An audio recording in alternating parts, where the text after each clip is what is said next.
이제 의협에 종사할 허락을 받음에 나의 생애를 인류 봉사에 바칠 것을 엄숙히 서약하노라.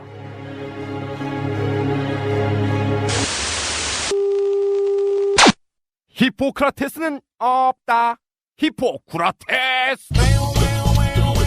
차마 기사로 쓰지 못하는 의료계 뒷이야기를 풀어보는 구라로 풀어보는 방송 히포크라테스 시간이 돌아왔습니다.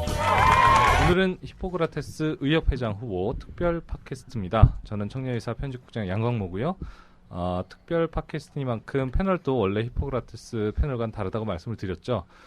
먼저 히포크라테스의 고정 패널이십니다. 경희대학교 의과대학의 박재영 교수님 나오셨고요. 예, 안녕하십니까. 예, 안녕하세요. 나는 의사다의 신재원 의학전문기자님 나오셨습니다. 네, 안녕하세요. 네, 한국여자의사회 총무이사시자 대한의학회 홍보이사이신 김숙희 산부인과의 김숙희 선생님 나오셨습니다. 네, 안녕하세요. 네, 반갑습니다.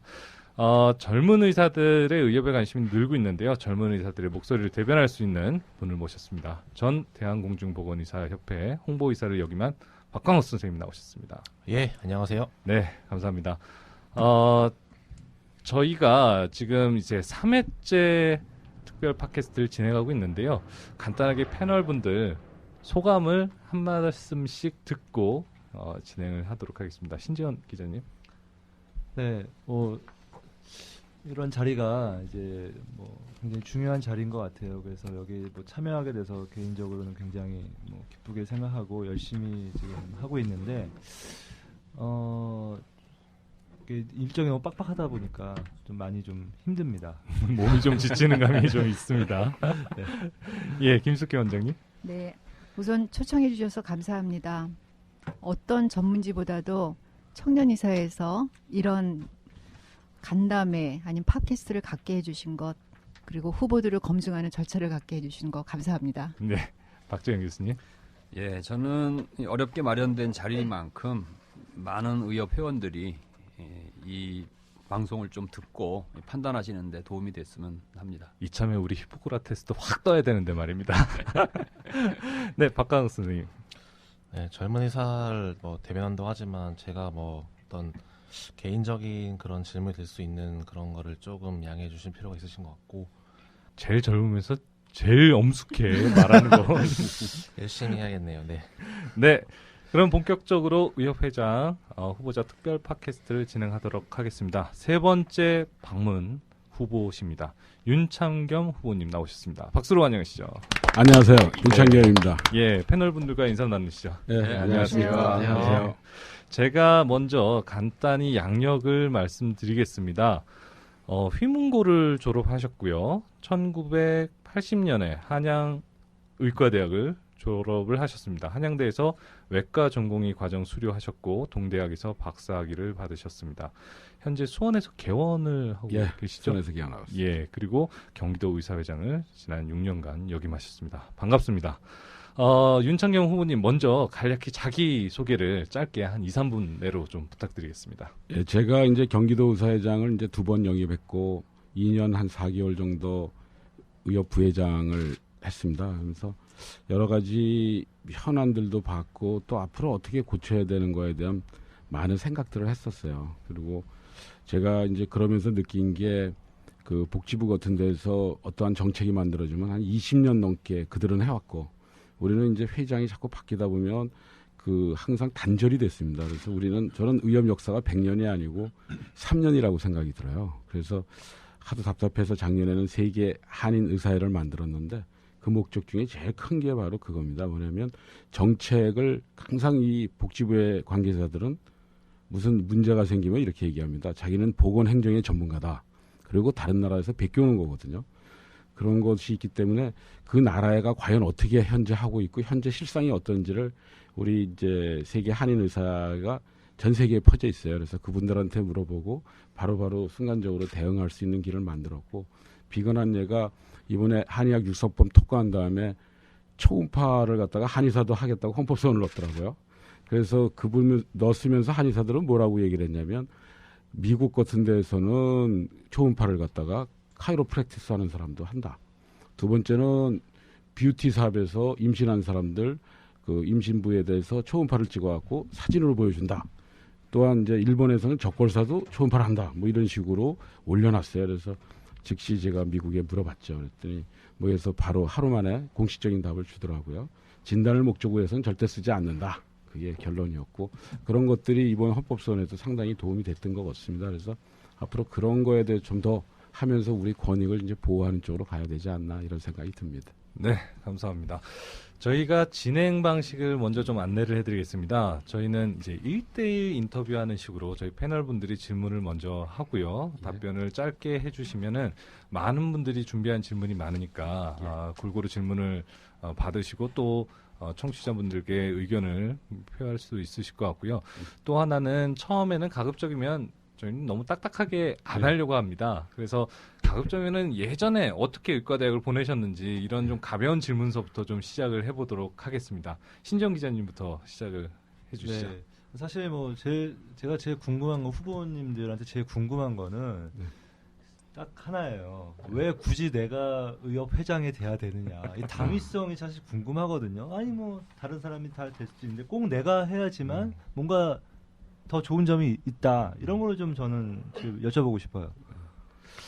제가 이번에 이제 의협회장 선거에 나오면서 과거의 동료들을 많이 만났어요. 그 분들은 뭐 대학이 같은 건 아니었고 어떤 분은 이제 전북의 양기창 선생이라고도 만나보고 뭐 근데 저를 아끼는 분들은 다 말리더라고요. 왜 의협회장에 그걸 꼭 나가셔야 됩니까? 이런 얘기를 많이 해요. 근데 저는 이번에 의협이라는 게 이렇게 되는 것 같아요. 뭐 이게 딱딱한 얘기일지 어떨지는 모르겠는데 의협회장을 누굴 뽑느냐가 중요한 건 아닌 것 같아요. 뭐냐면 앞으로 의료계가 어떠한 방향으로 나가야 될 방향타를 정하는 하나의 터닝 포인트 같습니다. 그래서 어떤 면에서 이제는 할 수 없이 나가봐야 되겠다는 생각을 저는 했습니다. 그리고 이제는 어떠한 방향타를 정하는 가장 중요한 부분이 이번이 아닐까 이런 생각을 하고 있습니다. 네, 김숙희 원장님. 네, 그동안 경기도의사회장을 6년을 하셨는데요. 그리고 의협 부회장도 하셨고 처음에 그런 개원하시면서 의사단체에 입문하게 된 계기랄까요? 그게 어떤 때였는지 그리고 누가 이끌었는지 그거 좀 한번 말씀해 주시겠습니까? 처음에는 의사단체에는 안 들어가려고 노력을 하려고 하지도 않았고 아무런 의식이 없었습니다. 근데 그 전에 이제 의협회장 하시는 유성희 회장님이 저하고 사돈되십니다. 그래서 그때 저한테 얘기한 말이 절대 의사협회는 근처에도 가지 말라고 그랬어요. 그러다 그게 어떻게 개원을 하게 됐는데 제가 이제 외과랑 요새 3D 업종이죠, 외과가. 근데 하다 보는데 같이 하게 됐어요. 그랬더니 수원에서 일을 하긴 해야겠는데 혼자 하는 사람들은 어려우니까 네가 좀 손해 봐라. 그러다 보니까 수원에서 들어오기 시작해서 경기도에 들어오게 됐고 또 의협까지 오게 돼서 보면 저는 이런 생각이 들어요. 참 진흙탕 같아요. 제가 의학분업 끝나고 나서 잠시 동안 벗어났습니다. 그래서 이제는 홀가분하다 생각했는데 어쩌다 저쩌다 또 끌려 들어왔습니다. 그래서 이게 어떻게 보면은 자기 의사하고는 관계가 없는 것 같다는 생각이 좀 들어요. 그러면은 본인이 그렇게 썩 하고 싶지는 않으신데 주변에서 자꾸만 밀어서 그래서 어쩔 수 없이 이 진흙탕 속에 들어오셨다는 얘긴데요. 예, 그러신가요? 본인의 의사도 없이 들어왔다면 그럼 자기는 하나도 없으니까 말이 안 되는 거고 본인도 생각이 있겠죠. 근데 어떻게 보면은 이게 저를 볼 때는 손해보는 부분이 상당히 많습니다. 왜냐하면 병원도 지금 쟤는 하고 있는 상황이고 물론 공동개원이지만 그래서 이런 것들이 참 저한테는 괴롭힘이 있었어요. 왜냐하면 저와 같이 공동개원하는 원장님은 이제 제가 그 갑상선암수술을 하더랬거든요. 근데 그다음부터 일하기를 싫어하셔요. 그래서 너라도 일을 열심히 해야지 너까지 나가면 어떡하냐고 그래서 설득하는데 시간이 좀 걸렸습니다. 네. 그러나 한번 제대로 개혁해보겠다는 생각을 마음속에 항상 갖고 있습니다. 예. 박지영 교수님? 예, 진흙탕이라는 표현을 하셨는데요. 네. 이 진흙탕이 개선이 될 여지가 있습니까? 있다고 생각합니다. 저는 이런 생각이 드는 게 제가 한번 역사를 요새 참 책을 봤어요. 의사가 과연 어떠한 역할을 해야 되는가. 근데 보니까 이조 시대 때는 우리가 중인이었거든요. 뭐 그거에 대해서 반대하는 분들도 있습니다. 또 어떤 사람들은 좀 많이 올라갔다 이런 얘기하면서 그런데 대부분의 의사는 이조 시대 때는 중인이었어요. 근데 그 서양 문물이 들어오면서 다들 알다시피 갑자기 서양 의술이 들어오면서 생명을 연장시키고 그러면서 우리 백성들한테 보일 때는 의사가 굉장히 일을 잘해서 내 생명을 이제 도와주는구나. 또 하나는 경제적으로도 이제 지위를 갖게 됐겠죠. 그러나 어떻게 보면 우리나라에서 의사는 어떠한 노력이나 투쟁 없이 얻은 겁니다. 근데 유럽 역사를 보면 17세기 전에는 이발 의사라고 그랬잖아요. 외과 의사는 이발 의사였고 또 하나는 이제 히포크라테스처럼 있던 의사들이 좀 있었겠죠. 그러다 17세기가 넘으면서 의사들이 자각을 하고 노력을 했고 왕에게 청원하면서 학문적으로 또 윤리적으로 자정 노력을 해서 그만큼 위치해 왔던 거거든요.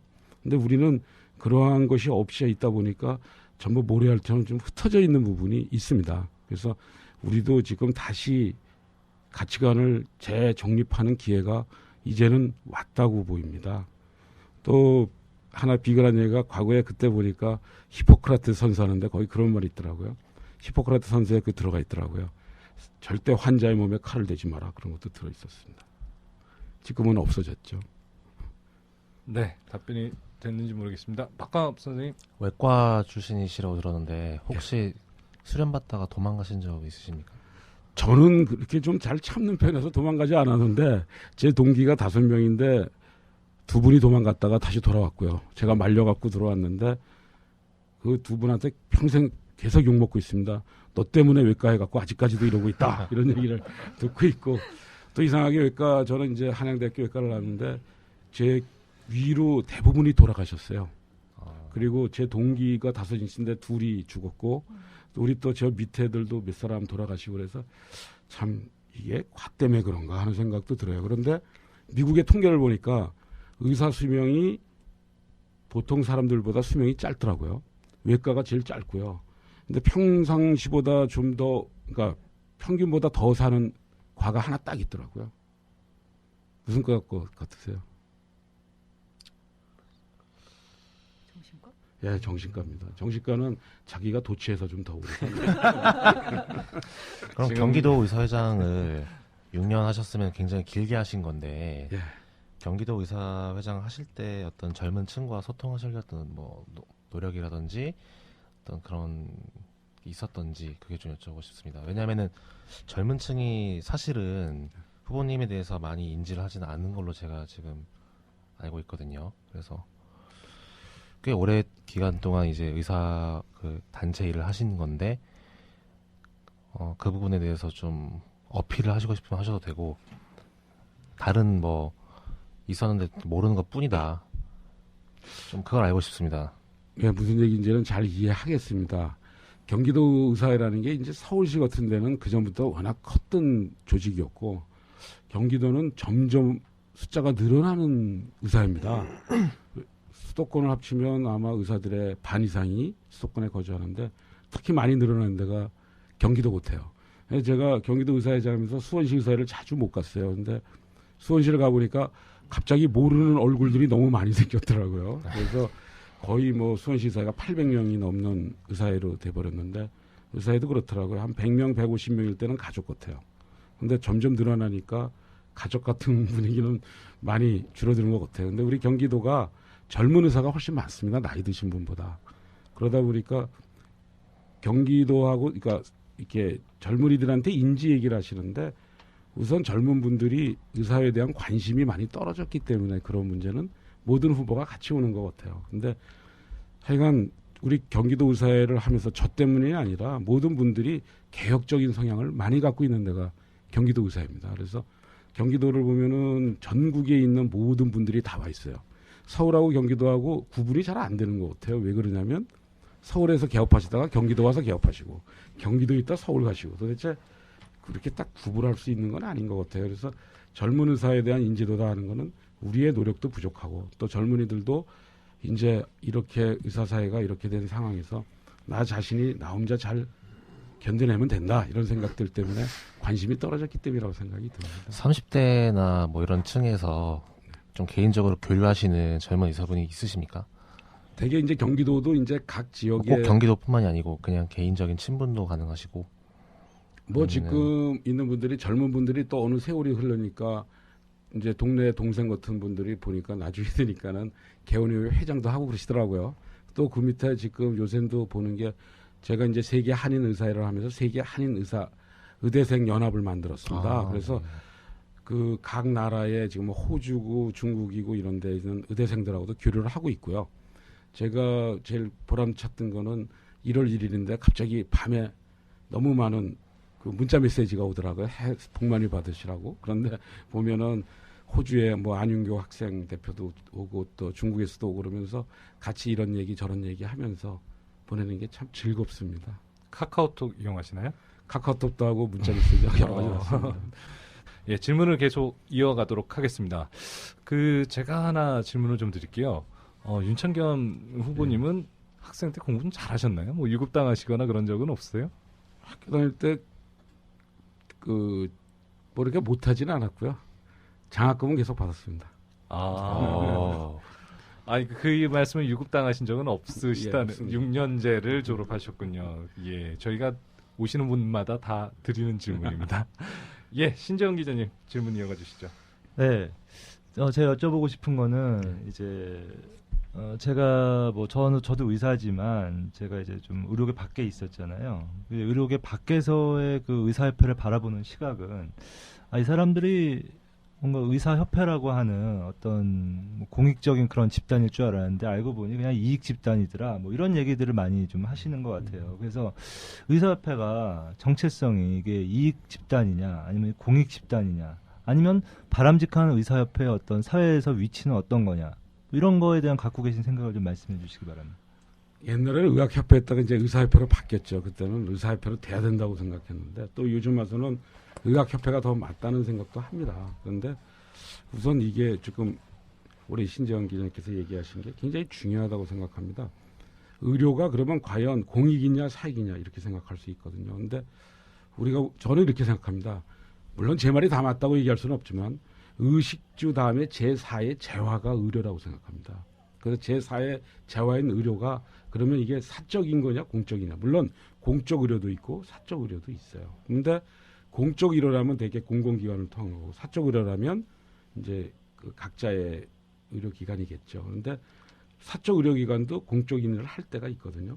근데 그런 부분에 대해서는 공적으로 인정을 해줘야 되는데 정부가 그렇게 지금 안 하고 있죠. 예를 들어서 세금 문제든가 이런 것들을 해야만 국민도 같이 갈 수 있는 부분이라고 생각하고요. 이 사적과 공적의 문제에서 이게 제대로 우리가 정립이 안 돼 있기 때문에 생각하고 있고요. 의사협회가 또 이런 문제가 생긴 거는 병원협회가 의약분업위에 따로 수가 협상을 하다 보니까 마치 개운이협의회처럼 느껴져서 그런 부분이 저는 있는 것 같습니다. 그래서 제가 회장에 만약에 단성이 되면은 제일 먼저 하려고 그러는 게 수가 협상을 의원 쪽으로 넘기려고 그럽니다. 그것이 없으면 앞으로 의사협회는 갈 길이 없다고 생각합니다. 네, 그러니까 좀 그런 부분에 대해서 좀 한 발 물러나는 그런 자세가 필요하다 이런 말씀이신 것 같은데요. 그러면 좀 뭐 비슷한 질문인데, 그러니까 결국은 어떤 사안 어떤 이슈가 있을 때 의사들의 이익과 국민들의 좀 이익이 충돌하는 경우가 있거든요. 뭐 크게 보면은 뭐 그렇지 않을 수도 있지만 당장에 어떤 국민들과 뭐 의사협회와의 어떤 의견 차이, 대립 이런 게 있을 수가 있습니다. 그래서 그럴 때 의사의 어떤 이익을 좀 포기할 수도 있느냐 그런 질문에 대해서 좀 답변해 주시죠.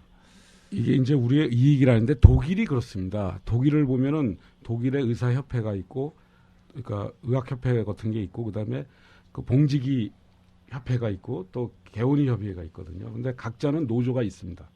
그러나 독일의 의사협회는 노조는 없죠. 공익 부분을 같이 생각하기 때문에 그 사적인 부분은 따로따로 떨어뜨려 좀 드려야 되고 또 공적인 부분도 같이 가야 되는 부분이기 때문에 조금 정립이 필요할 것 같습니다.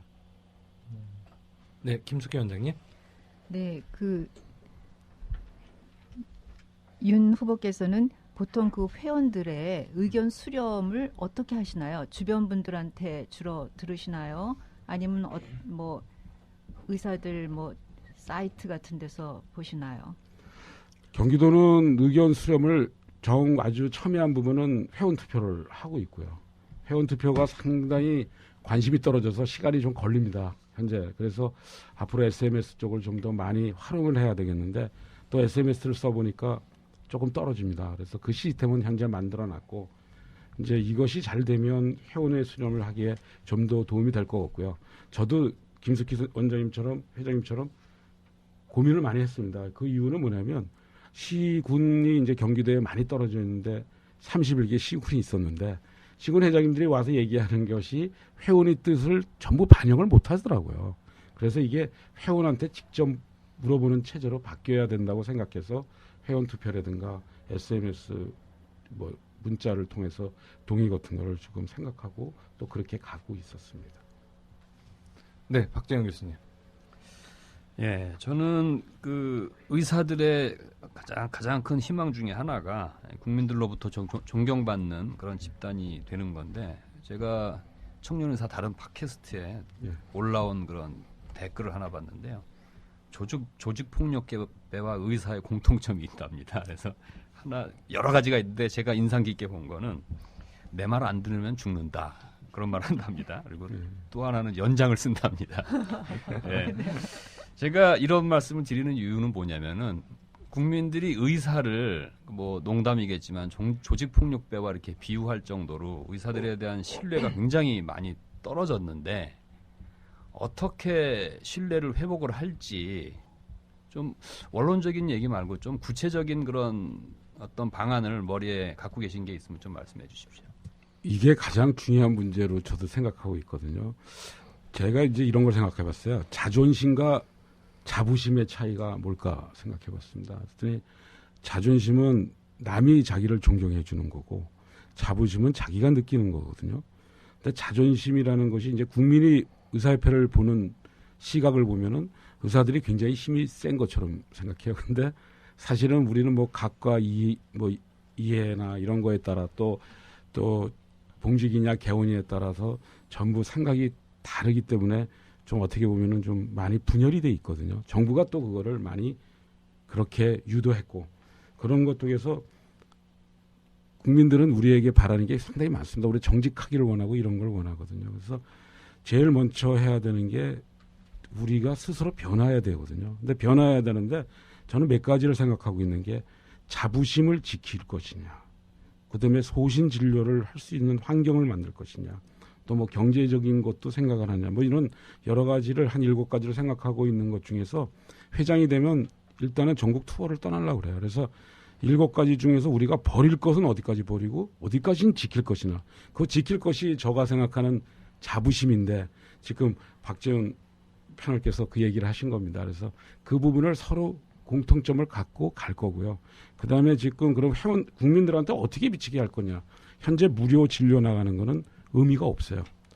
왜 그러냐면 전 국민 의료보험이 되고 실제 제가 그 탈북자들이나 노숙자들한테 가서 실제 봉사를 해보면 생각보다 그렇게 고마워하지는 않습니다.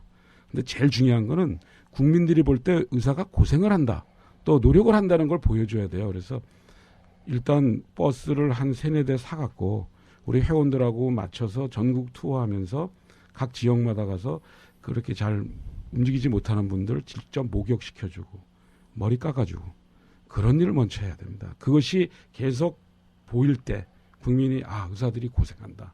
그러면 그 사람의 대우를 해줘야 된다는 생각을 하는데, 국민이 생각할 때 의사들은 굉장히 좋은 직업이고 편한 직업이고 경제적으로도 괜찮다는 생각을 아직까지 하고 있기 때문에 이런 괴리가 생기는 거라고 저는 생각하고 있습니다.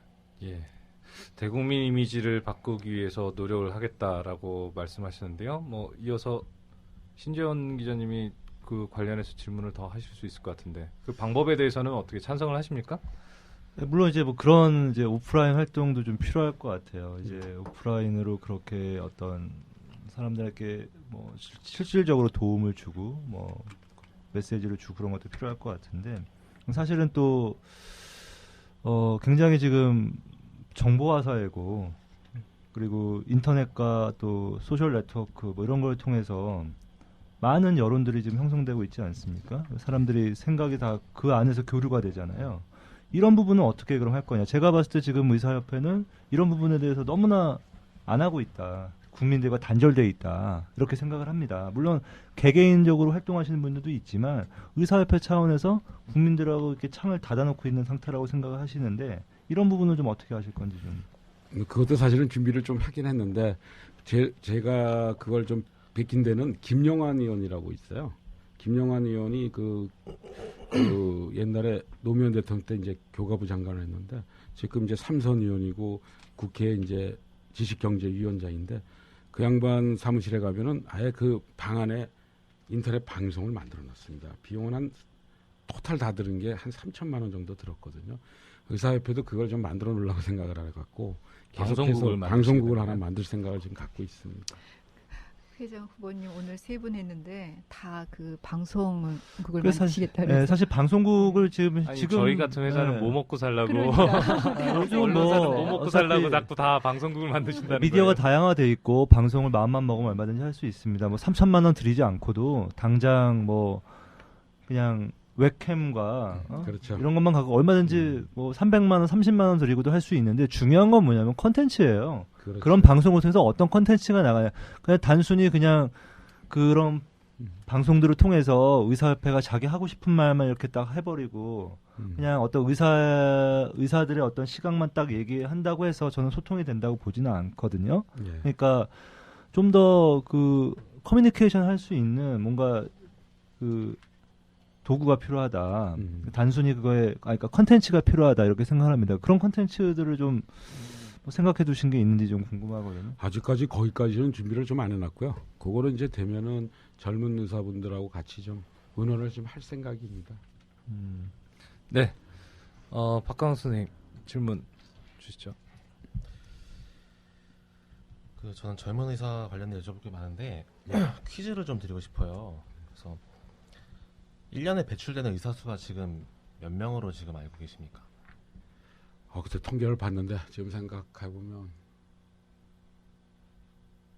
그냥 천 단위로 말씀하시면 됩니다. 막 뭐 수부적으로 2천이 조금 넘는 걸로 알고 있습니다. 2천이요. 네. 생각보다는 적게 나오는 숫자인데. 3천인가? 거기까지는 못 봤어요.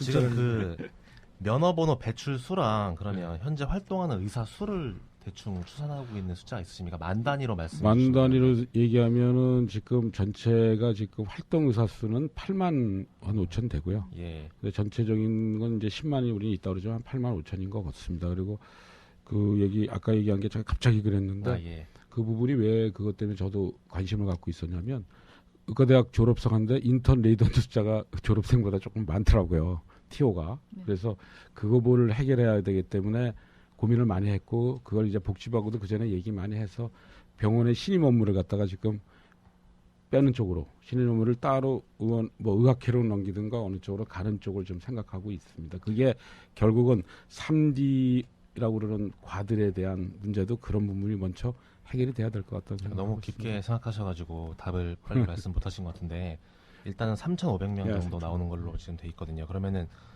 대충 한 4만 명이 되려면은 이제 8만 명의 절반이 4만 명이 되려면 11년 11년 되겠죠.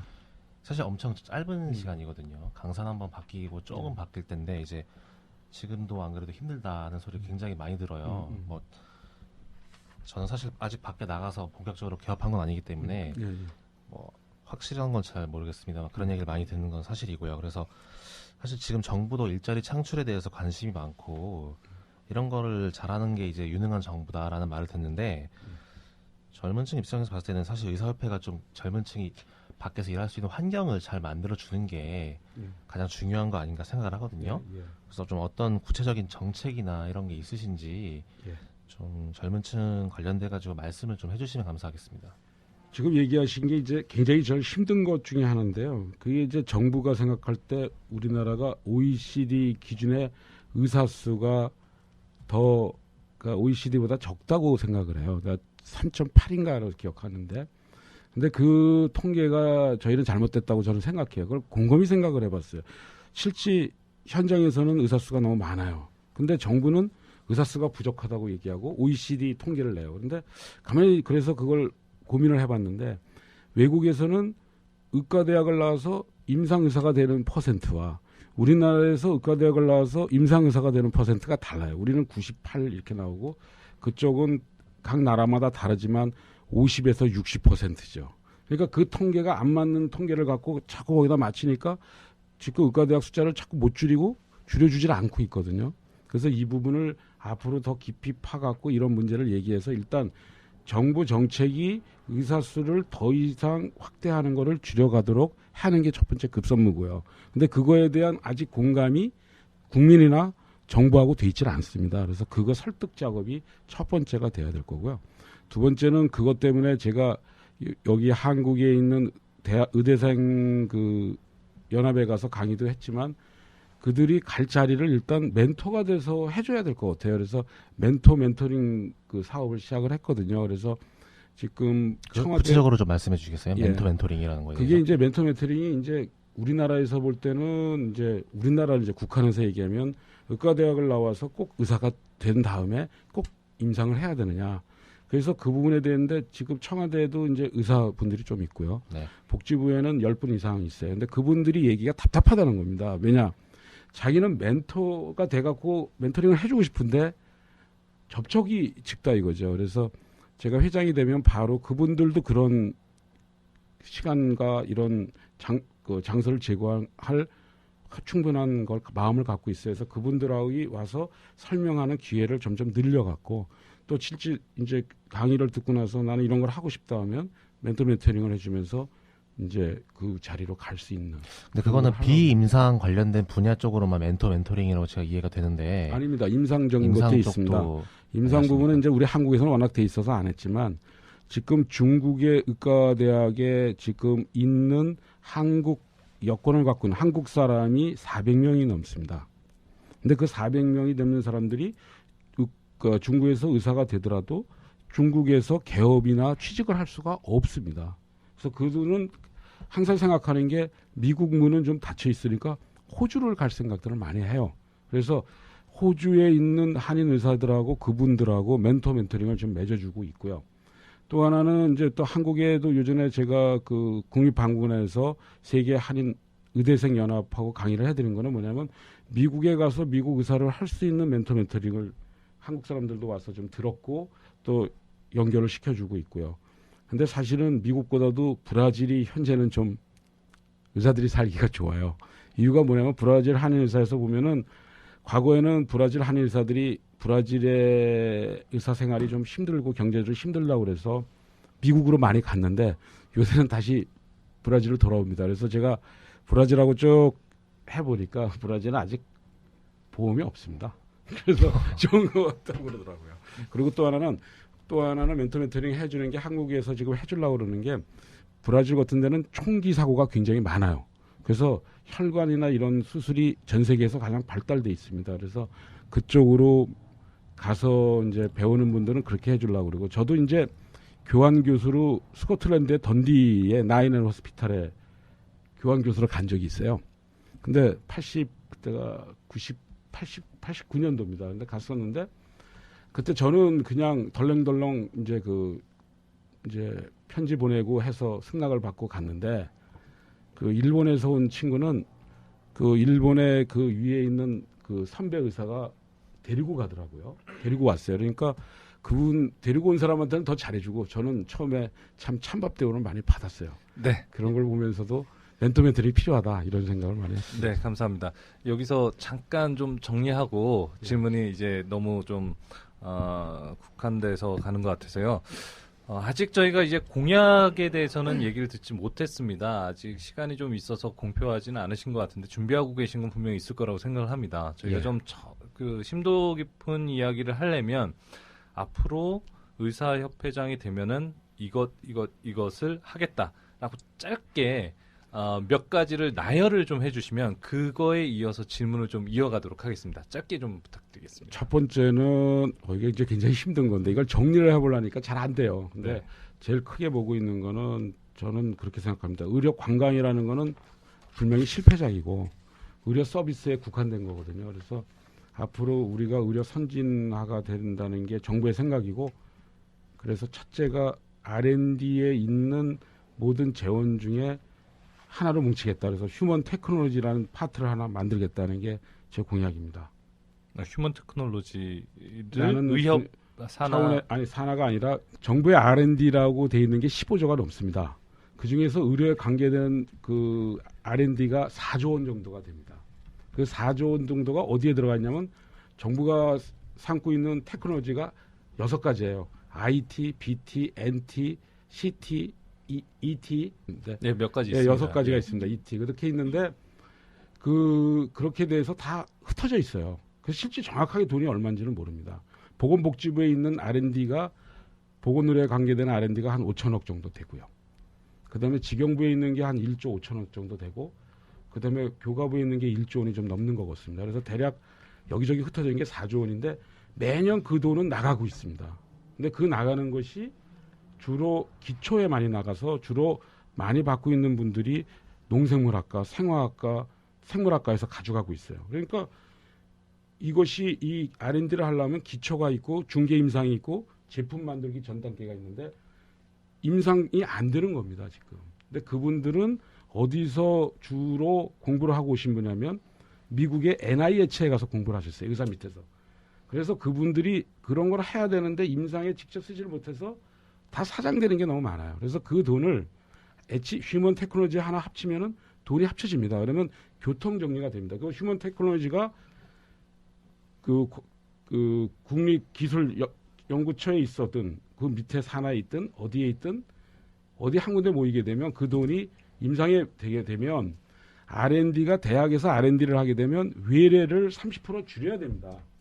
그럼 그 30% 줄이는 것이 많은 병원이 R&D를 하게 되면 우리나라도 좋고 국민도 좋고 또 어떻게 보면 그 돈도 좀 덜 들게 되고 우리가 건강보험에서도 많이 축소될 수 있는 부분이 있으니까 그래서 다 좋아요. 네. 그러면 우리한테 좋은 거는 그러니까 30%가 줄게 되니까 외래가 1차 의료원은 내려와서 2차 의료원도 좀 좋아지고 서로 윈윈 게임이 될 겁니다. 네, 그게 그 질문은 첫 번째 예, 부분입니다. 추가로 이제 패널들이 해주실 것 같고요. 두 번째, 세 번째 그다음에 이제 나머지 두 번째는 지금 해주시죠. 생각하는 게 그 대학은 그런 거라서 기초를 좀 발달시키고 기초와 임상이 잘 되는 게 첫 번째고요. 이제 두 번째 생각하고 있는 거는 그게 더 잘 되면 이번에는 어려울 겁니다. NIH가 지금 질병관리본부 밑에 있는데 그걸 좀 더 격상시키는 것이 두 번째 하려고 하는 생각이고요. 그다음에 이제 세 번째 생각하고 있는 거는 이제 그 1차 의료기관이나 2차 의료기관이 좀 경영이 좀 합리화되게 할 생각입니다. 그게 첫 번째가 현재 우리는 의료가 부가세 면세 사업자로 돼 있는데 그걸 과세 사업자로 바꿀 거고 과세에 대해서 제로로 바꾸겠습니다. 그 특히 첫 번에 안 돼도 공익에 관계되는 거는 제로로 만들려고 생각합니다. 그렇게 하는 거는 독일이 그렇게 돼 있어요. 그래서 그렇게 갈 생각을 지금 갖고 있습니다. 그게 두 번째고요. 세 번째는 법을 개정할 생각입니다. 그게 현재 있는 법은 변호사가 법의 전문가가 아니기 때문에 그 지금 그 법무부 산하에 있는 그 포유동에 법무연구원이 있어요. 그래서 거기에서 전문가를 한 두 분 정도 초빙해서 그 현재 잘못되어 있는 악법이나 이런 것들을 개정하는 적극적인 그러니까 수동적에서 능동적으로 가는 것들을 할 생각이고요. 그 속에는 고시도 포함이 됩니다. 그리고 또 하나는 현재 잘못되어 있는 구조, 건강보험 구조도 고치게 할 생각입니다. 그 중에 하나가 그 건강보험 강제 지정제 문제라든가 두 번째는 생각하고 있는 게 건정심 문제 이런 것들도 헌법 소원을 할 생각을 갖고 있습니다. 예, 김숙임 원장님. 예, 그러니까 첫 번째 안은 즉 그 헬스 테크놀로지 부분을 좀 강화하고 국가에서 거기에 대한 연구비 같은 걸 더 많이 늘려서 의과대학 교수들한테 그런 그 역할을 할 수 있게끔 해주시겠다는 뜻으로 이해해도 될까요? 현재 있는 돈입니다. 네네. 그 돈이 그러니까 그들도 좀 더 지금, 많이 예, 받아올 그게 수 있도록 많이 받는 게 아니라 있는 돈을 한 군데 모으면서 통폐합해 갖고 제대로 돌아가게 하겠다는 거죠. 한의학 연구원이라는 게 생겨 있잖아요. 거기서 4조 원이라는 돈이었죠. 그래서 뭐 말도 안 되는 뭐 사상이니 이런 것들 하는데 돈을 썼거든요. 근데 그런 것들도 그건데 심지어 이 많은 돈이 지금 현재 사장되고 국가의 GNP에 많은 비율이 이렇게 사장돼서는 안 되죠. 그게 국가 원동력이라고 그러면 제대로 임상해서 제대로 임상이 되고 그래서 제품이 개발돼야 비로소 우리나라가 할 수 있는 플랜트 수출, 병원만이 수출이 아닌 의료기구, 의료기기, 인력 다 같이 수출할 수 있는 일이 생긴다 이거죠. 근데 이거는 돈을 따로 만드는 게 아니고 현재 있는 돈을 통폐합하면 가능한 일입니다. 근데 그 지금 제가 알기로도 정부에서 그 헬스 테크놀로지에 대한 어떤 그런 논의들이 지금 되고 있고요. 그런 부분에 대해서 좀 개선이 되고 있죠. 정부에서도 지금 알고 있고 또 최근에 많이 이제 얘기가 되고 있는 그 연구 중심병원. 예, 연구 중심병원도 어떻게 보면 그거랑 거의 비슷한 맥락이거든요. 예, 맞습니다. 비슷한 맥락이고 그 돈을 기초에만 쏠려 있는 돈을 그거를 이제 임상 쪽으로 좀 옮겨오자 뭐 이런 논의가 되는 걸로 제가 알고 있습니다. 네, 근데 맞습니다. 그것이 이런 걸 할 때 사람 의사협회에서 뭐 어떤 롤을 할 수 있겠느냐 이런 좀 질문을 제가 좀 드리고 싶습니다. 그 롤이라는 게 제일 큰 게 이거예요. 이번에가 총선이 있고 대선이 있거든요. 대선에서는 분명히 그러니까 지금 그 과기처가 격상이 되는 거는 야당이든 여당이든 결정이 돼 있는 부분입니다. 근데 그 부분 산하에 휴먼 테크놀로지 유니를 만들면 되는 겁니다. 그래서 그거는 이제 대선 하시는 분들한테 설명을 해 나가고 있고 의사협회가 그 롤을 정확하게 지켜줘야 앞으로 우리 의사만이 아니라 국민이 되는 거고요. 아까 얘기하신 그 돈이 지금 복지부에서 쓰는 돈이 5천억이거든요. 그저 본인 첫 해에는 70대 30이고 5년이 지나면 50대 50이 돼요. 근데 그 돈은 얼마 안 되는 거죠. 근데 사실은 저쪽에 많이 있는 돈이 있어요. 그래서 제가 지금 대학병원들이 좀 R&D 따려고 굉장히들 노력들 하시는데 R&D가 이게 두 가지가 있습니다. 하나는 연구 중심 병원을 만드는 첫 번째, 그런 시스템을 만드는 게 첫 번째고 두 번째는 돈을 이제 따오는 거라고 해서 돈 따오는 거로 생각을 하는데 그게 아니라 1단계만 만들어 놓으면 이쪽에 연구하시는 분들이 결론을 내기 위해서도 같이 합쳐야 돼요. 기초하고 임상이. 그렇게 되면 자연적으로 연구 중심 병원이 많은 부분에서 될 겁니다. 예, 제가 질문 박지원 교수님? 드리고 싶은 거는 지금 이런 공약을 말씀을 하셨는데 네. 지금 연구 개발비를 어떻게 교통 정리를 잘해서 뭐 기초 임상 골고루 발전시키고 다 취지가 좋은데 지금 가만히 들어보면 사실 의협회장 선거라는 게 제일 목표로 해야 될 게 개원 의사들 아닌가요? 근데 지금은 첫 번째 연구 개발비, 두 번째 뭐 식품의약품 안전청 관련, 또 세 번째는 얼핏 들으면은 또 굉장히 개원 의사들이 싫어할 내용이 될 수 있거든요. 일단 과세 사업자로 만들고 뭐 어떻게 하겠다 그러면은 지금 개원 의사들에 대한 그런 어떤 정책은 발표를 안 하신 셈인데 가장 중요한 부분 아닐까요 지금?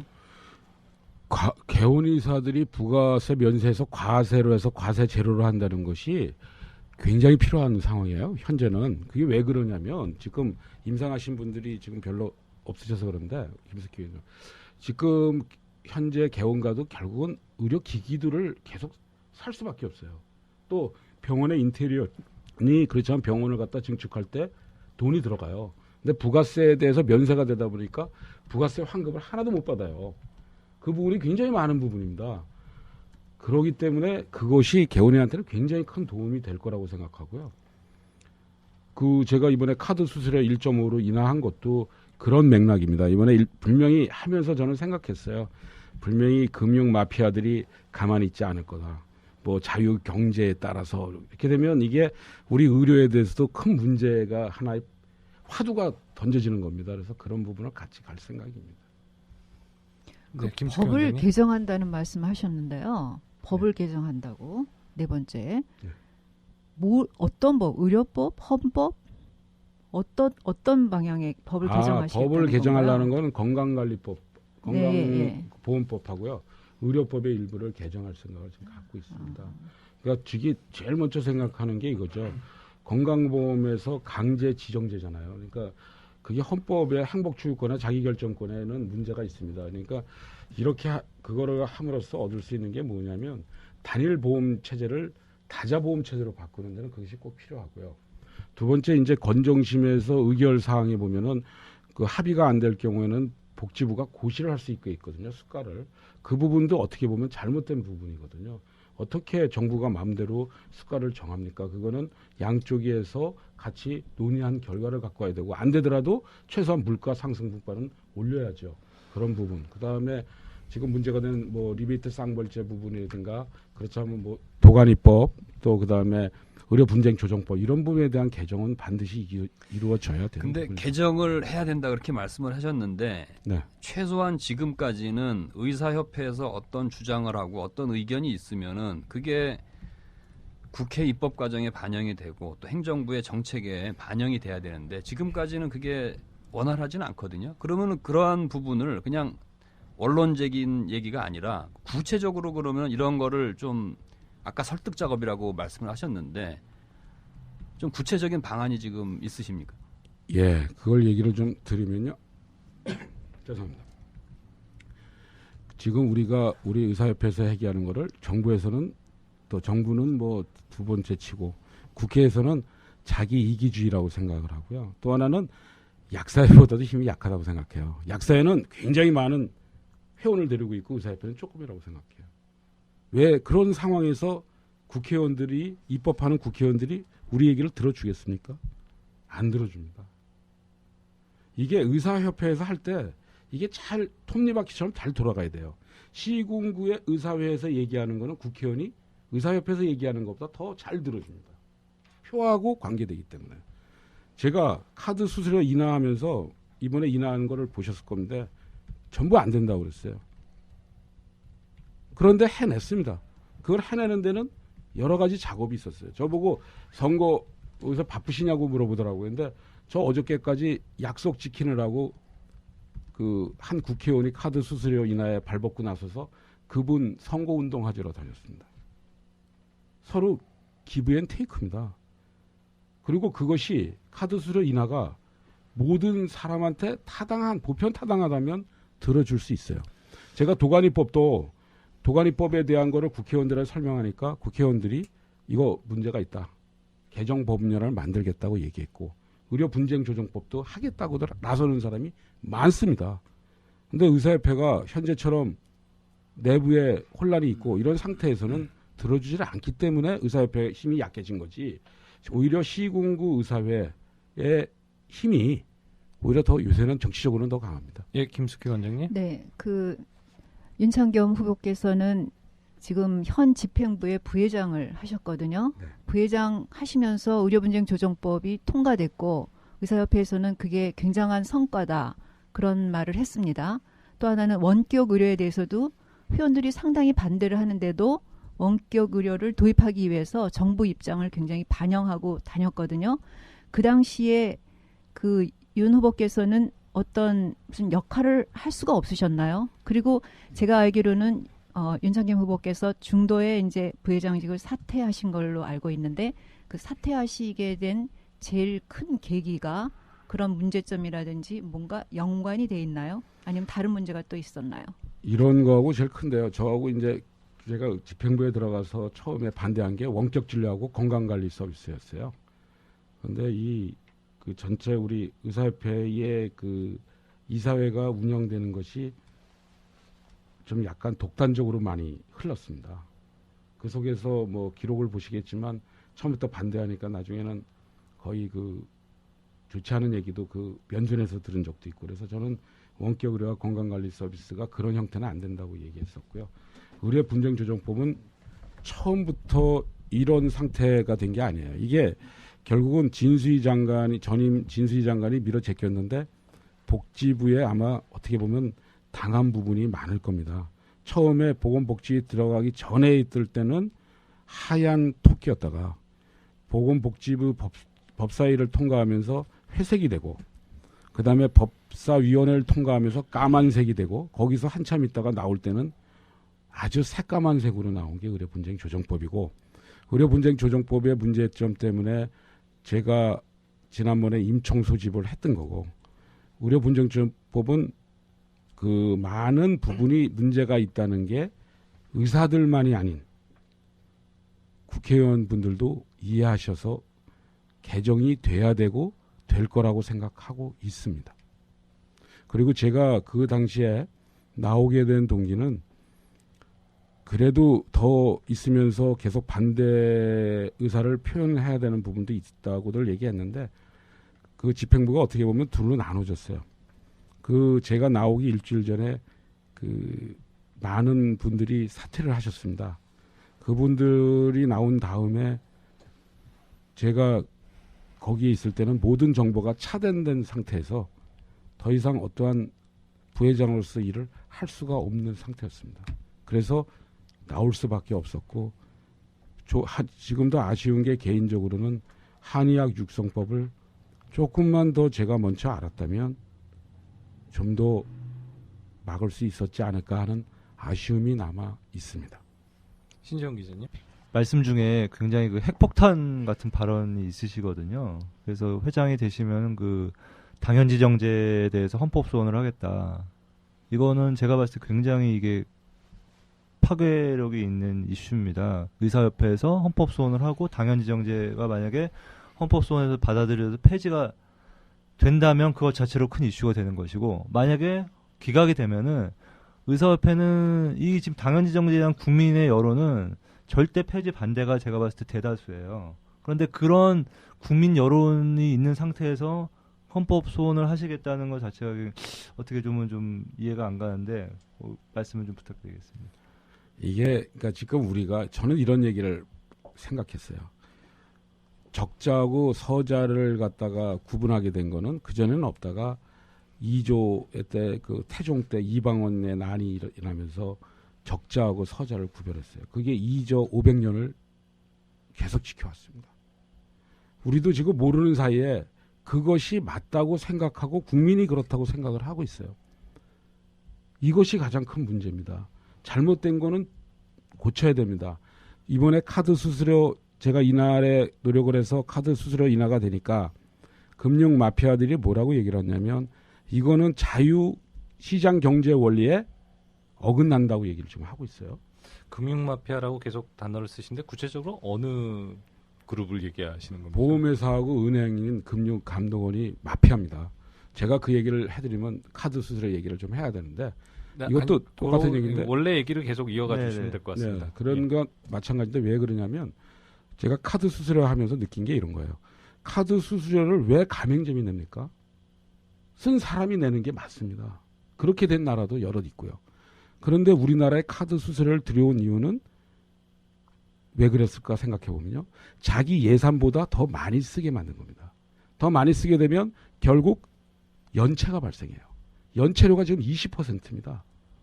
그래서 우리나라에서는 다른 나라에 있는 체크카드나 지불카드가 별로 쓰질 않게 만든 거예요. 거기는 이윤이 많이 남지 않으니까. 그러면서 카드를 강제로 다 써야 되고 세금을 전부 노출시키기 위해서 카드를 써야 된다는 논리를 갖다가 붙인 거거든요. 그런데 그거와 또 비근한 얘가 요번에 7월부터 되면은 퇴직금 연금보험을 무조건 가입하게 만들었어요. 그거는 국민한테 굉장한 손해야, 근로자들한테. 왜냐? 그때 가입했다가 한 1년 있다 간두더라도 그 돈을 못 받고 60세가 넘어야 받을 수 있고요. 또 하나는 그 퇴직금 연금보험의 이자율이 적금보다도 못합니다. 그럼 결국 그 돈 갖다 쓰겠다는 건데 저는 그런 거를 왜 금융 마피아란 말을 감히 쓰고 있냐면 그 금융감독원이 한 군데만에 정부의 각 부처 또 국회 다 파견 나가 있어요, 사람들이. 그런 걸 보면서 나는 금융 마피아라고 단정을 줬고, 자, 그렇게 그들이 얘기하는 것이 맞다면 우리나라는 시장 경제 원리지만 수정 자본주의죠. 그런데 지금 신 기자님이 얘기하신 건강보험 강제 지정돼 어떻게 보면 헌법의 자유를 갖다가 박탈한 겁니다. 무조건 다 드는 게 아니라 잘 생각해 보세요. 나는 이보다 더 나은 거를 갖다 하고 싶다면 사보험에 들을 수도 있어야 돼요. 근데 못 들게 돼 있어요. 그거는 자기 결정권을 잡은 겁니다. 행복주거권하고. 근데 그걸 우리는 당연하고 생각해요. 그게 왜 그렇게 생겼나 생각을 해보면 우리나라와 일본은 보건복지부라는 형태죠. 우리나라 일본만 하지 다른 나라는 보건부 장관이 따로 있습니다. 그러니까 우리는 보건과 복지 속에서 복지 속에 보건이 하나의 수단이 되어버렸어요. 그러다 보니까 무상의료가 나오는 겁니다. 근데 이거를 우리는 관습적으로 그거는 현재 하니까 당연하다는 생각을 하는데 우리가 열심히 우리가 하나가 되고 우리가 같이 논의해가는 과정에서 신기남이 얘기하신 대로 사회하고 같이 교류하면서 이런 얘기를 하게 되면 거기에는 분명히 문제점이 있다는 것을 같이 파악하게 됩니다. 그래서 절대 지금 생각하고 야 이건 말도 안 되는 얘기다 하지만 그 얘기는 아까 적자 서자와 마찬가지로 우리가 관습적으로 갖고 있었던 부분이라고. 근데 많은 사람들이 우려하는 부분이 네. 건강보험 당연지정제 폐지가 됐을 경우에 국민들이 부담하는 의료비는 오히려 더 많아질 것이다.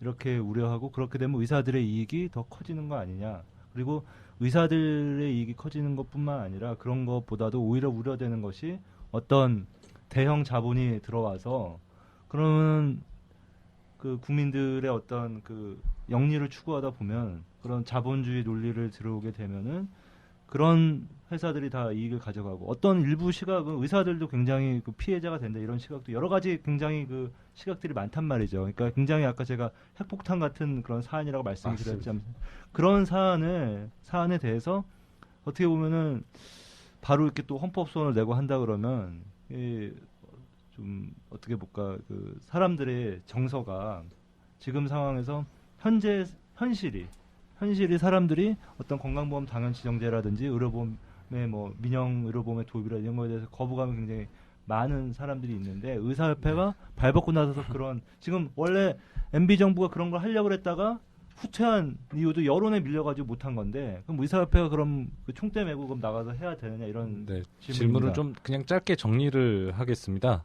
아까 수정자본주의라고 얘기하셨고 수정이라는 단어에 좀 힘을 주셔서 이 말씀을 하셨고 또 한편으로는 국민들을 설득해서 가야 되는 부분이 맞다. 의협이 가야 되는 부분이 맞다라고 하셨는데 전체 공익, 사회 이익에 부합이 된다고 해서 우리 사회보험이 있는 거고요. 전국민 건강보험이 있는데 이걸 당연지정제 폐지하겠다라는 거는 어떻게 설득을 하시겠다라는 계획이신지. 이게 그 지금 생각하고 있는 거는 뭐냐면 그 지금 하위 30%에 대해서는 국가가 공공성을 갖고 국가가 돈을 내놔야 되는 부분이에요. 그 부분에 내놔야 되지만 우리 전 국민이 똑같은 의료 혜택을 받는다는 거는 이거는 정말 사회주의예요. 근데 그 내용 속에는 의료라는 거는 공익이라는 개념이 들어있는 거예요. 제가 아까 모두에 얘기한 대로 의료라는 거는 제4의 재화입니다. 의사들이 노력했고 의사만이 아닌 간호사 뭐 또 기사 다 같이 노력해서 하나의 서비스를 만들어낸 거고 기술을 만들어낸 거예요. 의료기기 제약회사. 그렇다면 이거는 재화입니다. 그러니까 그중에는 공적인 부분과 사적인 부분을 나눠야 된다는 얘기예요. 그게 안 돼 있다는 거죠. 제가 좀 다른 방식으로 질문을 드려보겠습니다. 이게 아무리 이상적인 계획이 있다고 하더라도 의사협회 회장 정도 되면은 굉장히 전략적으로 접근을 해야 되거든요. 근데 네. 조금 전에 말씀하신 거 보면 카드 수수료를 왜 쓴 사람이 내야지 왜 가맹점이 내야 되냐. 그러면은 가맹점 숫자하고 일부 카드를 쓰는 일반 국민 숫자를 생각하면 어떤 발언을 해야 될지 그거는 사실은 빤하거든요. 그렇다면은 의협 회장의 입장에서 이런 어떻게 보면 현실성이 굉장히 떨어지는 그런 전략을 앞세워서 일을 하신다면은 이것도 또 다른 문제를 만들어내는 거 아닌가 생각을 하는데 그런 현실적인 전략 문제에 대해서 좀 어떻게 생각하십니까? 그렇죠. 국민들을 설득하는 방법이죠. 그러니까 그런 거는 지금 그 법 전문가가 와야 되고 또 하나는 이제 현재 우리 의료계가 잘못되어 있는 게 전부 경제적인 건 회계 전문가만 있어요. 재정 분야의 전문가가 경제가 없습니다. 그래서 그 부분을 이제 분명히 영입해갖고 그 부분을 해결해야 된다는 거죠. 근데 지금 생각하실 때 전부 벽이라고 생각하는데 아까 카드 수수료 얘기를 하셨어요. 근데 카드 수수료가 국민들의 감정은 그게 아니다라고 얘기하셨거든요. 그렇지 않습니다. 저도 얘가 예를 들어서 수수료를 제가 낸다고 그러면은 저는 반대할 겁니다. 아니, 그러니까 얘기를 잘 들으세요. 그거는 셀러리맨 부분에서의 부분이고 봉급쟁이 부분에서는 그렇고 자영업자 부분에서는 지금 피를 토하는 거예요. 그게 굉장히 큽니다.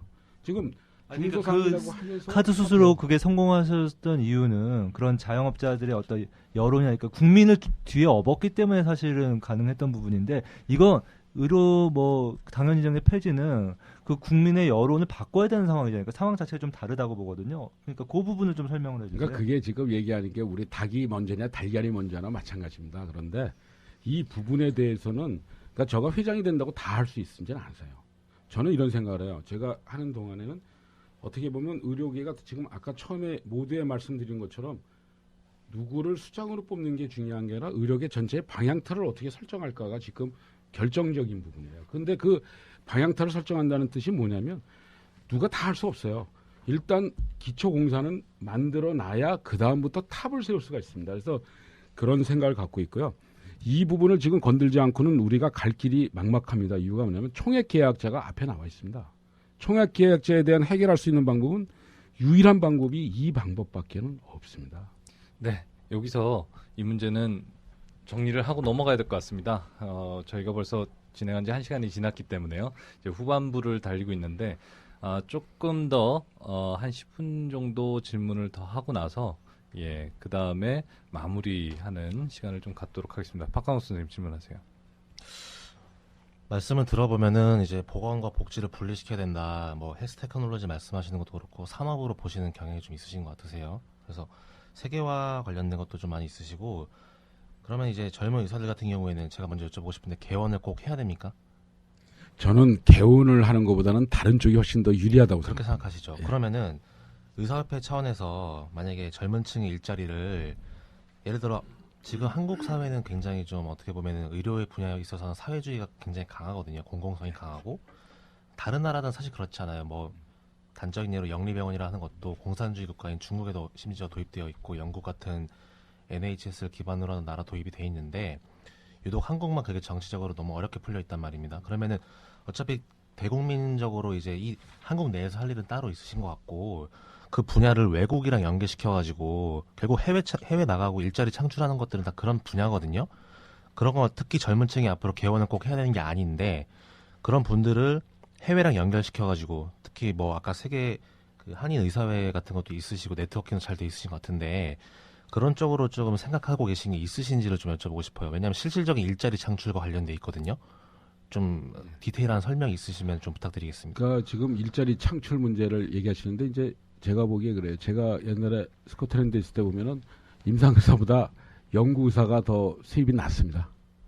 더 낫다는 거죠. 더 좋다는 거죠. 좋다는 얘기입니다. 그래서 앞으로 가는 방향은 그렇게 갈 거는 틀림없는 사실이에요. 그래서 매달려서는 안 돼요. 저 자신도 제가 다시 의과대학을 들어간다면 임상의사 안 할래요. 오히려 그쪽 기초 부쪽으로 하고 싶고 그렇게 가고 싶다는 생각이 있고요. 제가 얼마 전에 이제 경기도 지사와 같이 그 미국 워싱턴에 가서 차일드 내셔널 허스피탈하고 MOU를 맺었어요. 근데 MOU 맺으면서 해외에 있는 병원을 질 때 한국의 인력풀이 진출하고 그 다음에 병원은 자기네들이 짓고 이렇게 형태였는데 그들이 MOU를 맺으면서 하나 요구한 게 평택의 미군 부지 내에 그 병원을 짓고 싶어 하더라고요. 그래서 제가 그거는 블로킹을 시켰거든요. 근데 이런 거 마찬가지로 각 나라는 서로 다 자기네가 선점하려고 그러는 부분이 있어요. 그런데 우리 의사들이 그쪽으로 갈 길은 이 아까 얘기한 그 뭐 이게 뭐 휴먼 테크놀로지 얘기하고 그러니까 무슨 구름 잡는 얘기로 제가 설명을 잘 못해서 그런 것 같아요. 구름 잡는 얘기로 하는데 그거는 국가가 가는 방향이고 산업화라는 부분도 먹거리 창출이라면 의사 인력이 가야만 따라갈 수 있는 부분이 앞으로 가는 게 같이 병합해서 가는 거지 요거는 요거 가고 저거는 저거는 가지는 않을 거라고 생각합니다. 네, 김숙희 원장님. 네, 저는 이제 여자의사회 지금 총무이사를 하기 때문에 그 여의사 문제에 대해서 좀 질문을 드리겠습니다. 왜 요즘 그 의과대학 보면은 그러니까는 여자 의과대학생이 한 40 내지 50%로 되는데 왜 이렇게 증가한다고 생각하시는지가 첫째 질문이고요. 두 번째 질문은 지금 경기도 의사회에 그 의사회 임원들 중에서 그 여의사 비율이 어느 정도 되는지 좀 말씀해 주셨으면 좋겠습니다. 경기도 여의사의 임원들이 굉장히 적어요. 이유가 뭐냐면 제가 계속 좀 도와달라고 그래도 그 우리 여의사분들이 참 힘드신 것 같아요. 왜냐하면 이제 병원에서 환자 보랴. 그다음에 이제 가면은 자식들이 있더라고요. 그러니까 어린 자식들이 있다 보니까 돌봐줘야 돼요. 그러면 나이 든 다음에 나오시게 되면 또 체력이 떨어지시나 봐요. 그래서 제가 사실은 지난번에 이제 경기도 도의원에 비례대표로 여의사를 한 분 좀 하려고 노력을 하는데 아무도 지망생이 없어서 보건의사 다른 파트 분을 갖다 추천해서 되게 했는데 그런 것들은 이제 좀 우리 의사라는 직업이 참 힘든 직업 같아요. 특히 임상의사들은.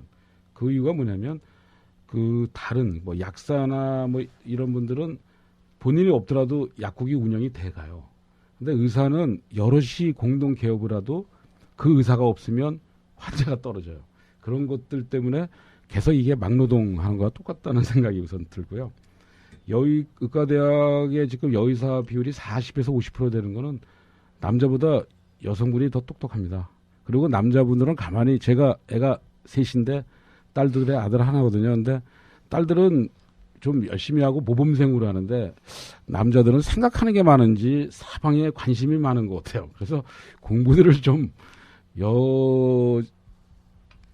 여자 의과대 학생들보다 그 남자 의과대 학생들이 좀 성적이 떨어지지 않나 이런 생각을 하고요. 제가 이제 법무연수원을 보니까 법무연수원에 들어오는 분들 중에 예비 법조계 계신 분들이 200등까지 남자가 몇 분 안 되더라고요. 그래서 거기서도 처음에 고민한 게 법원이나 이제 검찰청에 당직을 해야 되는데 여성분들한테 당직을 시킬 수 없어서 남자분들이 당직을 많이 했는데 이제 법원도 보면은 제가 그 법원 이제 의료 그 분쟁 조정하러 가보면 부장판사가 뭐고 다 여자들이 다 많이 바뀌셨고요. 여성분들이 많고 그러다 보니까 이제 거기도 당직하는 것도 똑같이 하더라고요. 근데 참 어떻게 남자보다 여성분들이 더 힘드신 것 같아요. 그래서 어떨 때 보면 좀 어떻게 이거를 제도를 어떻게 바꿔서라도 해드려야 되지 않는 생각이 들고요.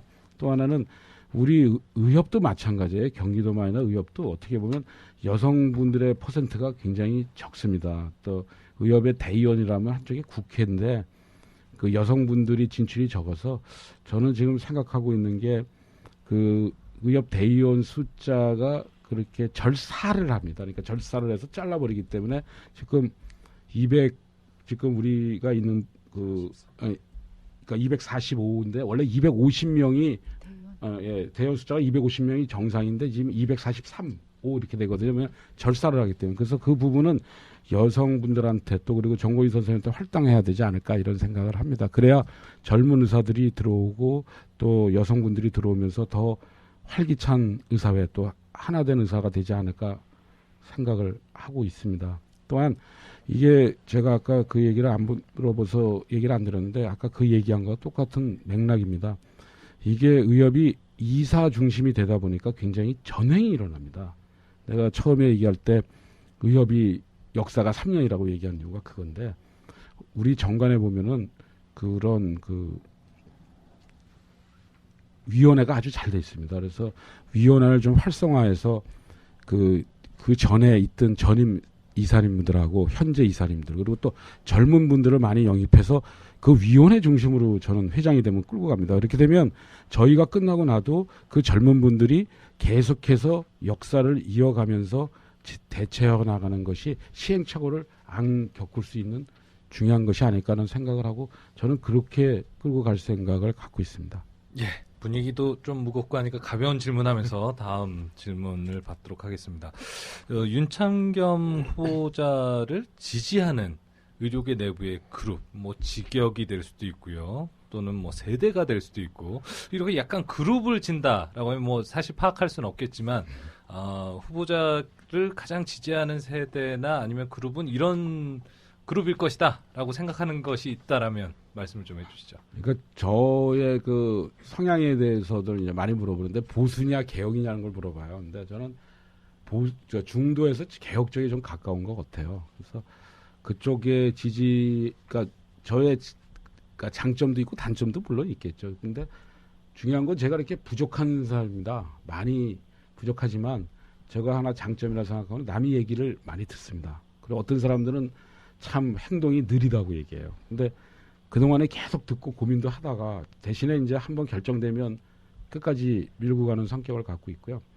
되게 저를 지지하는 분들은 이제 개원가 쪽이 아무래도 좀 많겠죠. 왜냐하면 대학에 계신 분들은 관심이 좀 떨어지시거든요. 근데 대학에서도 많이 지지를 요새 보내주시고 그래서 뭐 그런 게 뭐 당선이 되냐 안 되냐는 게 중요한 게 아니고 앞으로 의료계는 어떻게 변해야 되는 거에 대한 같이 모든 회장들 후보들이 고민을 하는 것도 필요하다고 생각합니다. 모든 직역에서 지지하고 있다라는 말로 사실 말씀을 하신 것 같습니다. 예, 그렇게 이해를 하고요. 질문을 더 없으시면 한 가지만 예, 신지영 기자님.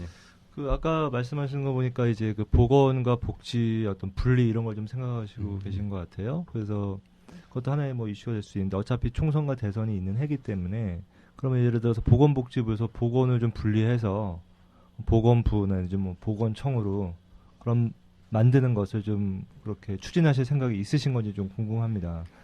그러니까 뭐 보건을 따로 떼어낸다면 그 보건복지부의 보건 파트하고 아마 질병관리본부를 합한 그런 형태가 되지 않을까 싶은데 거기에 대해서 좀 회장 당선이 되신다면 그쪽으로 좀 강력하게 좀 밀어붙이실 생각이 있으신지. 사실은 지금 대선에 거론되는 분들을 몇 분은 저가 다 만나 뵀어요.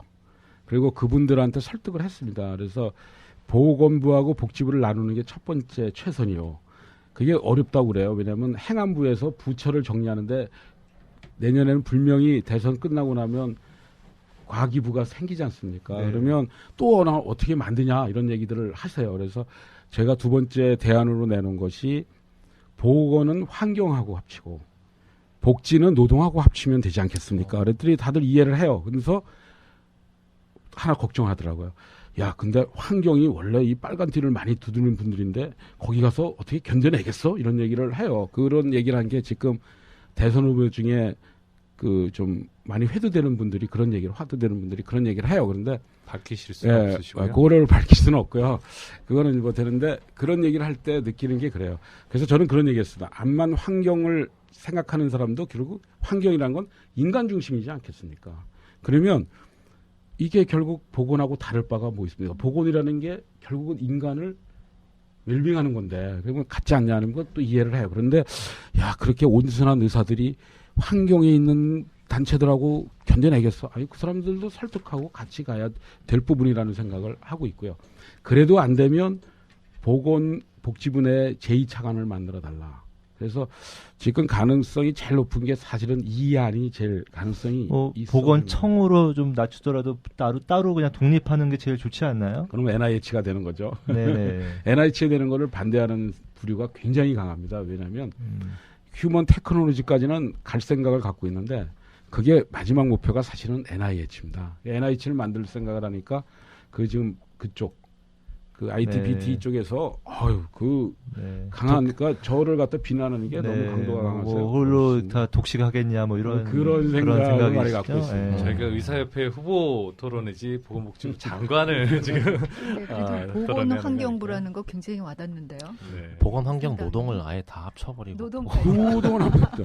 아니 복지 노동 환경을 합치고 복원을 따로 홀로 그냥 떼버리는 제일 바람직한 생각인데 그렇게 이유가 있는지 저희 팟캐스트에 저 대통령 후보라든지 다 모셔서 한번 토론해야 되겠네요. 그러게 말이에요. 그것도 정말 좋은 생각이고요. 이게 앞으로 대선 때 되면 그런 게 생길 겁니다. 그래서 제가 이제 하나 느낀 게 우리 의사 사회가 그런 것 같아요. 우리는 완벽한 걸 추구해요. 에비던스 베이스라서 의사의 날을 만들고 뭐 의사 대회를 하자 그랬더니 전부 다 어떻게 모입니까? 교통비는 어떡하고 이렇게 얘기해요. 그래서 제가 그 요전에 약사회 전당 그 전진대회를 한번 갔어요. 그 대선 할 때도 가서 보니까 거기 그 국회의원 선거할 때 거기는 약사는 얼마 없고 가족들하고 연관되는 사람들이 잔뜩 모여서 몇만 명 모였더라고요. 그래서 우리는 이제 너무 완벽함을 취하지 말고 일단 실행에 옮기는 게 더 중요하다는 생각을 했고 만약에 당선이 되면 대선의 준비를 해야 될 것 같아요.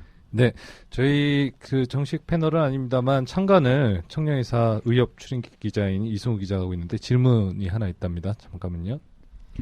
윤창겸 회장님 그 작년 어떻게 보면 개인적 행보에 대해서 좀 질문을 드리고 싶습니다. 궁금해하시는 회원들이 좀 많으실 것 같아서 선택의원제에 대한 그 결정을 갖다가 어떻게 됐든 외부적으로 봤을 때 2번 정도 번복을 하신 걸로 이게 알려져 있습니다. 그래서 거기에 대해서 대회원들이 윤창겸 후보에 대한 신뢰성이 조금 떨어지지 않느냐 이런 비판들이 있는 게 사실이고요.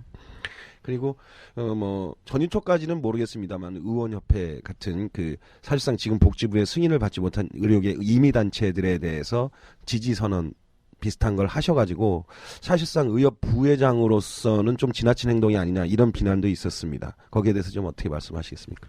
그 두 번째 것부터 먼저 얘기하고 첫 번째 가는 게 순서일 것 같습니다. 의원협회 간 거는 근데 창립총회인데 간 이유는 회원들이 있는 데는 가서 초청을 하면 가서 들어줘야지 단절이 돼서는 절대 안 될 것 같아요. 이게 정규단체다 임의단체냐는 별로 중요치 않고요. 그게 의식할 필요도 없습니다. 중요한 거는 그들의 뜻이 무엇인지 들어봐야 됩니다. 그래서 그 뜻을 들으라 같은 거고요. 그걸 마치 의원협회에 가서 뭐 적극 지지 발언을 했고 이렇게 느끼시는데 어차피 의원협회도 우리 식구고 어차피 같이 가야 되는 부분이에요. 전 개원의협회와 의원협회가 이제 어떻게 보면 추돌되는 부분이 있는데 개원의협회는 좀 나이 드신 분들이 있고 의원협회는 좀 젊은 추진력 있는 분들이 있는데 그걸 어떻게 합쳐서 하나의 시너지 효과가 나는 그걸 어떻게 해야 되나 그것이 아마 의협회장이 되면 첫 번째 과제가 아닐까 하는 생각을 하고요.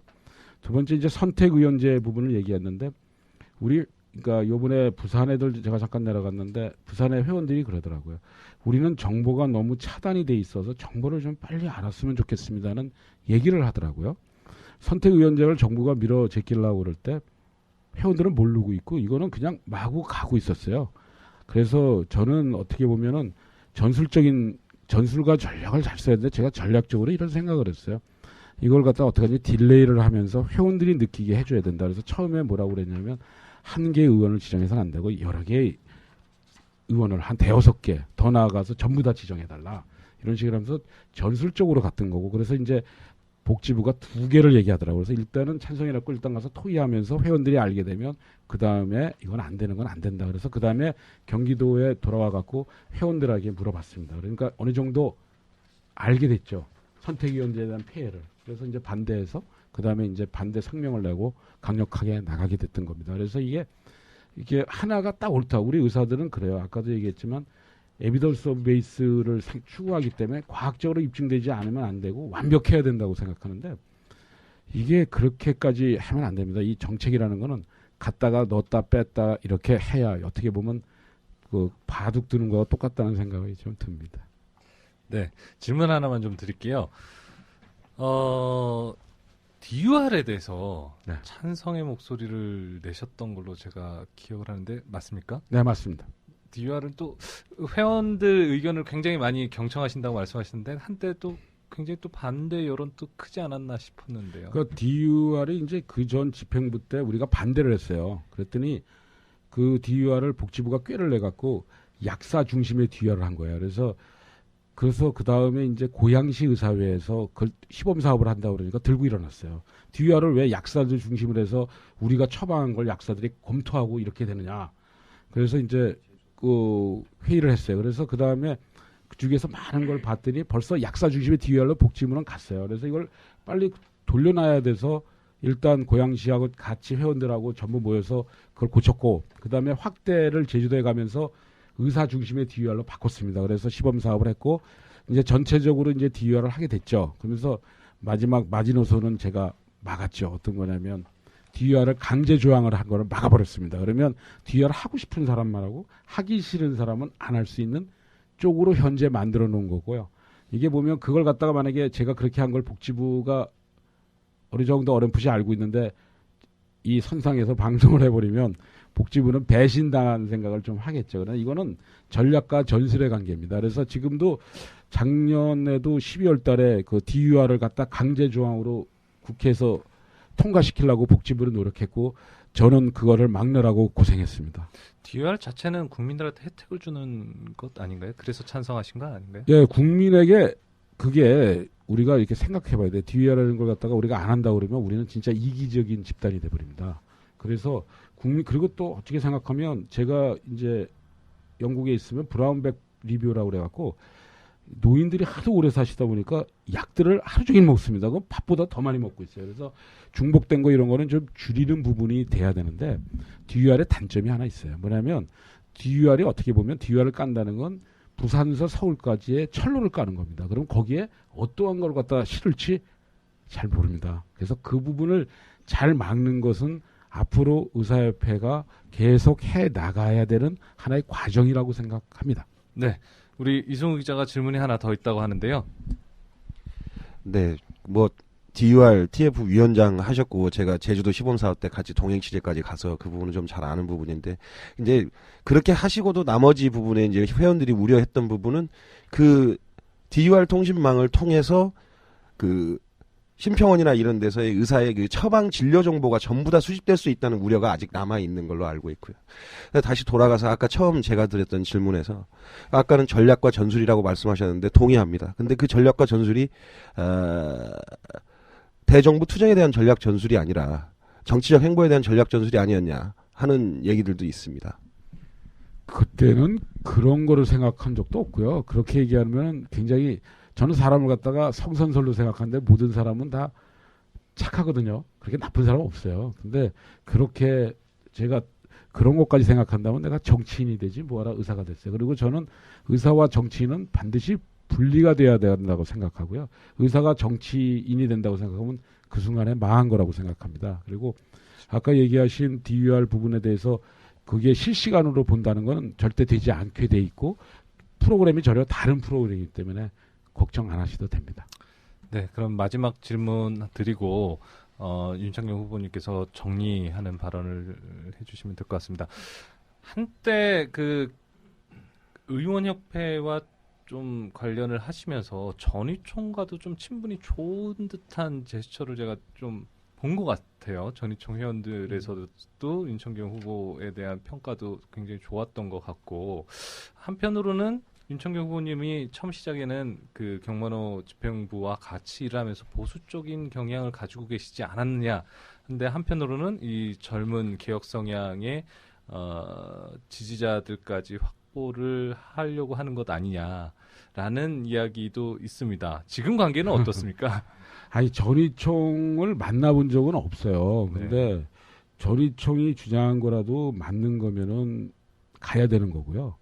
제가 제일 걱정하는 건 뭐냐면, 제가 이제 의사협회에 보면 의사협회 직원들도 완전히 의사의 시각에서 모든 걸 생각해요.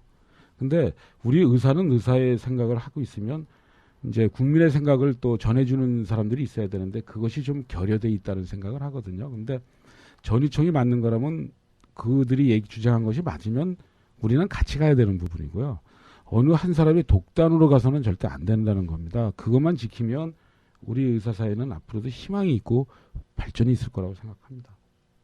네, 오늘 팟캐스트 굉장히 긴 시간 동안 패널 분들 얼굴에는 벌써 다크서클이 보이기 시작하는데요. 어떠셨는지 모르겠습니다. 윤창경 후보님, 마무리, 우리 청취자들이 듣고 있으니까요. 마무리 발언으로 하시고 싶은 말씀, 못하신 부분 있으면 해주시면 되겠습니다. 저는 이번에 지금 제일 생각한 게, 우리 생존이 절박한 상태가 지금 좀 오고 있습니다. 총액계획자 안 한다고 그러지만 분명히 오는 거고, 지금 포괄수가제 개원가에서 그렇게 많이 피부에 안 닿지만 지금 국공립병원 포괄수가제 72개 질환하고 있고, 결국은 사회주의 체제로 가려고 생각을 하는 부분입니다. 그래서 지금은 이제는 생존을 위해서 우리 스스로 변화를 해야 되고, 진짜 우리 체제가 환골탈태하는 변화가 있어야 되며, 이 아주 암울합니다. 우리 그 젊음을 대표한 우리 박광 팟캐스트에서도 얘기하셨지만, 젊은 우리 의사들은 우리 후배 의사입니다. 그래서 결국 우리입니다. 그들에게 활로를 열어줘야 되고, 그러기 위해서는 우리가 이번 회장 선거는 누구를 뽑는 게 중요한 게 아니라 어떠한 정책으로 앞으로 갈 건가, 우리 방향이 어떤가를 생각해야 됩니다. 리더라는 게, 저는 이렇게 생각을, 아까도 얘기했지만, 리더라는 게 임진왜란 때는 성웅 이순신 같은 장군이 필요했었고, 또 5.16 때는 박정희 대통령 같은 사람이 필요하고, 현재의 리더십은 과연 어떤 것이 필요한가 생각합니다. 현재의 리더십은 저는 감히 그렇게 얘기합니다. 부족한 여럿이 모여서 완벽한 시스템을 만든다고. 저도 많이 부족합니다. 그러나 저는 열려있고 항상 회원들의 뜻을 들으러 경청할 자세가 돼 있습니다. 그래서 저를 도와주신다면 앞으로 한번 의료계를 바꿀 수 있는 초석을 한번 닦아보도록 노력해 보겠습니다. 네, 감사합니다. 긴 시간 팟캐스트에 참여해주신 윤창경 후보님께 감사의 말씀드리고요. 또 더불어서 긴 시간, 오늘 하루 종일이었죠. 참석을 해주신 네 분의 패널 분들께도 감사의 말씀드립니다. 이상으로 팟캐스트 마치도록 하겠습니다. 감사합니다. 감사합니다. 고맙습니다.